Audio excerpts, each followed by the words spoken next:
मित्रों, जय सिया राम।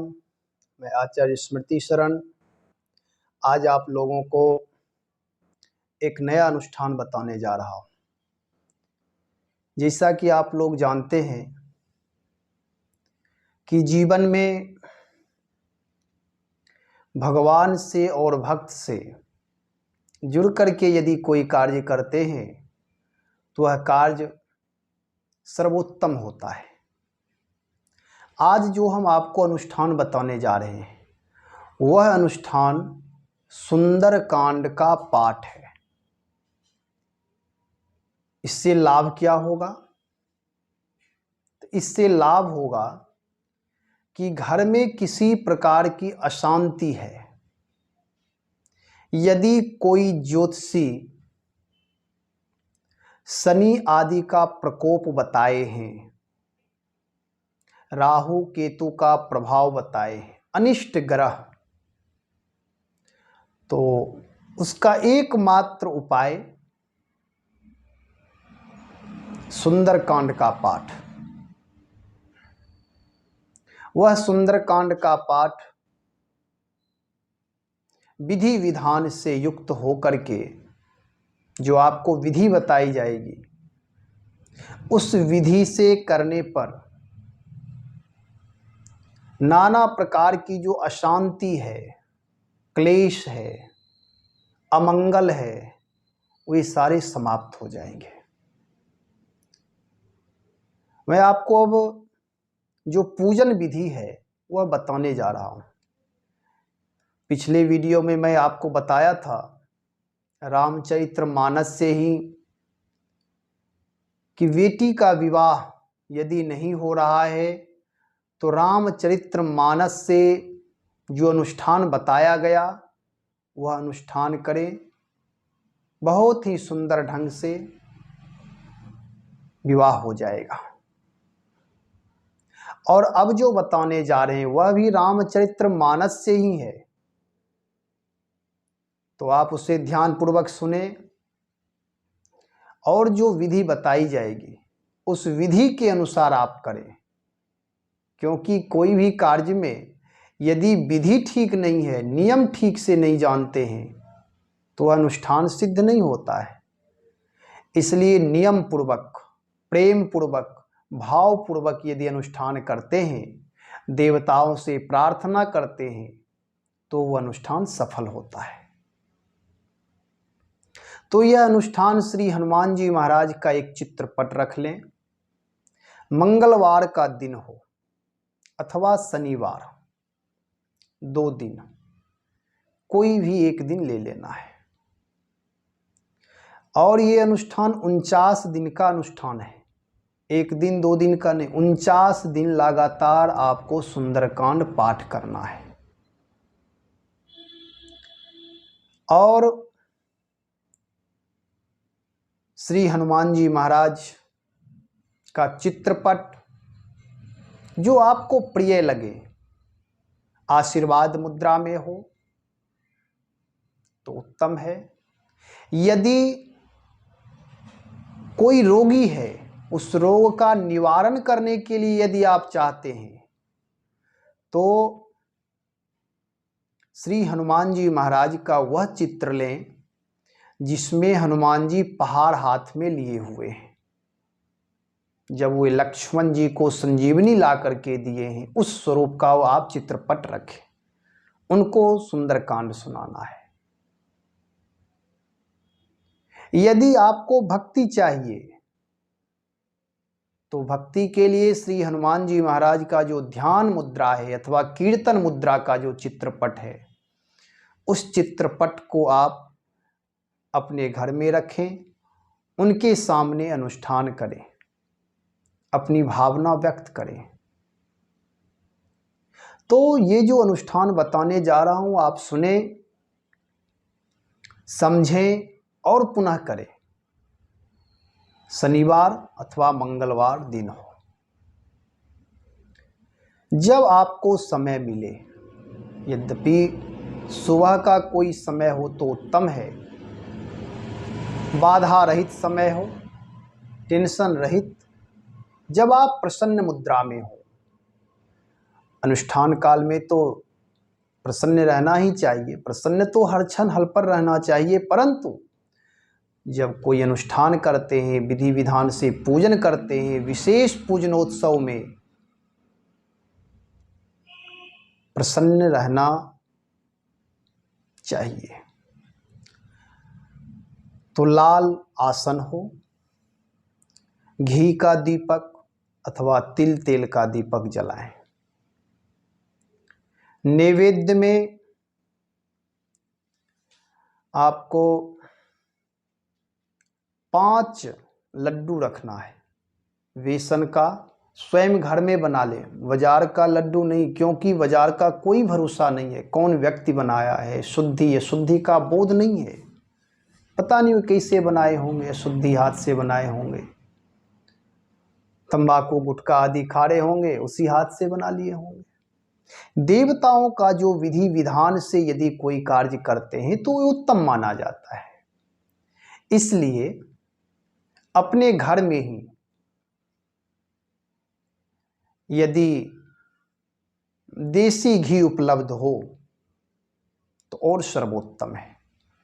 बेसन का लड्डू बना ले, छोटा छोटा लड्डू बनाए, 5 लड्डू प्रतिदिन भोग लगाना है, और 5 गुड़हुल का फूल अथवा उसे ओड़हुल भी बोलते हैं, अलग अलग प्रांत की अलग अलग भाषा है, तो गुड़हुल का फूल 5 होना चाहिए।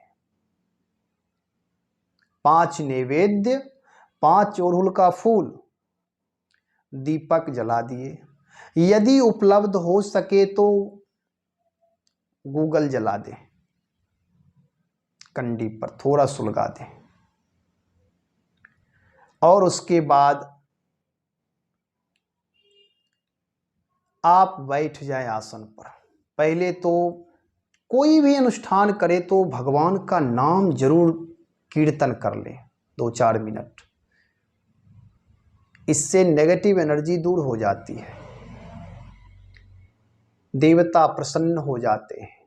भगवान के नाम के बिना कोई अनुष्ठान सिद्ध हो ही नहीं सकता, इसलिए भगवान का नाम सर्वोपरि कहा गया है। तो भगवान का नाम श्री राम जय जय राम विजय मंत्र है, या सीताराम सीताराम, हरे रामा आदि जो भी जिसमें भाव आपको मन लगे वह आप कीर्तन करें। उसके बाद किष्किंधा कांड से प्रारंभ करना है।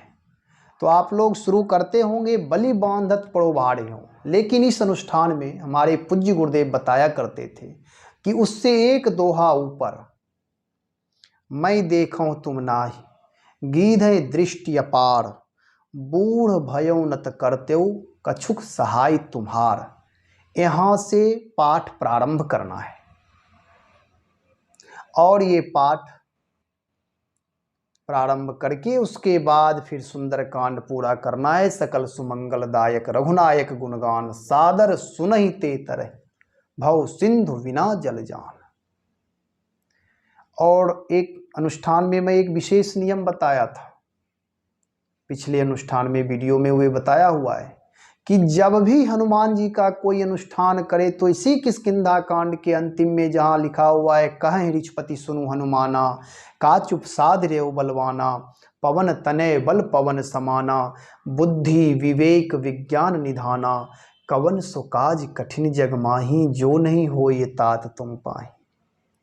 ये श्री हनुमान जी महाराज को 5 बार प्रारंभ में सुनाना ही है। पहले ये शुरू में जब आप बैठे पहले भगवत नाम का कीर्तन करें, उसके बाद फिर ये चौपाइयाँ जो 3 हैं इनको पूरा करना, 5 बार करना है। उसके बाद ही फिर पूजन प्रारंभ करें, पाठ प्रारंभ करें, और तब तक दीपक जले जब तक पाठ पूरा ना हो जाए। एक आसन से बैठकर पाठ करें, समय आप अपने हिसाब से रखें।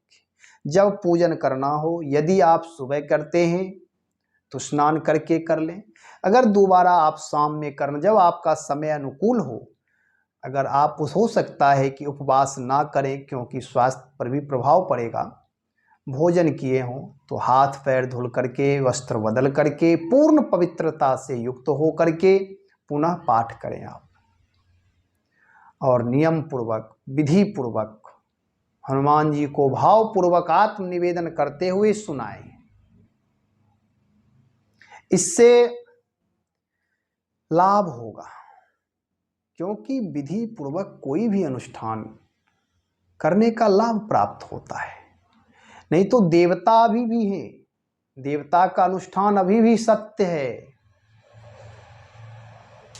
सत्य है, असत्य कुछ नहीं है। यदि विधि पूर्वक कर दें तो उसका लाभ अनंत गुना मिलता है, मिलता है लाभ।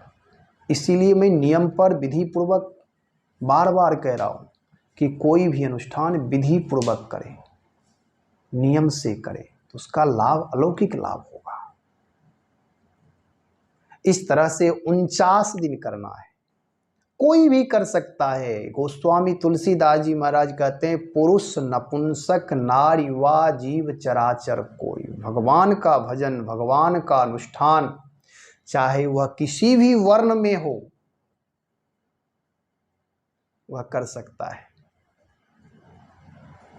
यदि माताएं बहनें कोई करना चाहे तो वे 21 दिन का, 22 दिन का, 24 दिन का अनुष्ठान 2 आवृत्ति में कर ले, 3 आवृत्ति में कर ले, उनके लिए उत्तम होगा।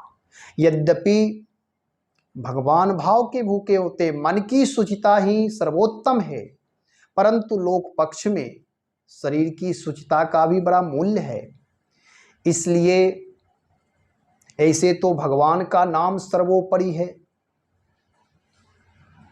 यदि भगवान का नाम ले लेते हैं, भगवान के सामने चले जाते हैं, तो सारी अशुद्धि दूर हो जाती है, हम परम पवित्र हो जाते हैं। शरीर कभी भी शुद्ध नहीं हो सकता है, हम आप चाहे वह पुरुष हो या नारी हो, लेकिन जो लोक पक्ष का एक शास्त्रीय नियम आचार्यों के द्वारा बताया गया है, उसे भी पालन करना है। तो इसलिए माताएं बहनें 22 दिन, 24 दिन करके 2 बार कर लें, मतलब 49 दिन करना है। कामना हनुमान जी को सुनाना है, और अभी विशेष रूप से करें क्योंकि पितृपक्ष आ रहा है। इसमें भूत प्रेत की बाधाएं अधिक होती हैं, नेगेटिव एनर्जी ज़्यादा एक्टिव होते हैं, तो इसलिए ये अनुष्ठान अवश्य करें। जहाँ तक मेरा विश्वास है कि यह सबके लिए मंगलदायक होंगे, क्योंकि इसका श्रुति फल ही है सकल सुमंगलदायक, सारे सुमंगल को देने वाले हैं।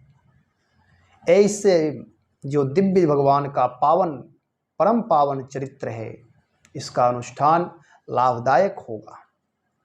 जरूर करें, और विशेष जानकारी के लिए आप कमेंट करें अथवा हमारे नंबर पर संपर्क करें। फिर अगले वीडियो में कोई ना कोई दिव्य अनुष्ठान लेकर के, परम पावन अनुष्ठान जो कामना पूर्ण करने वाले होंगे, कोई ना कोई अनुष्ठान लेकर के आएंगे। जय सिया राम, मेरा प्रणाम।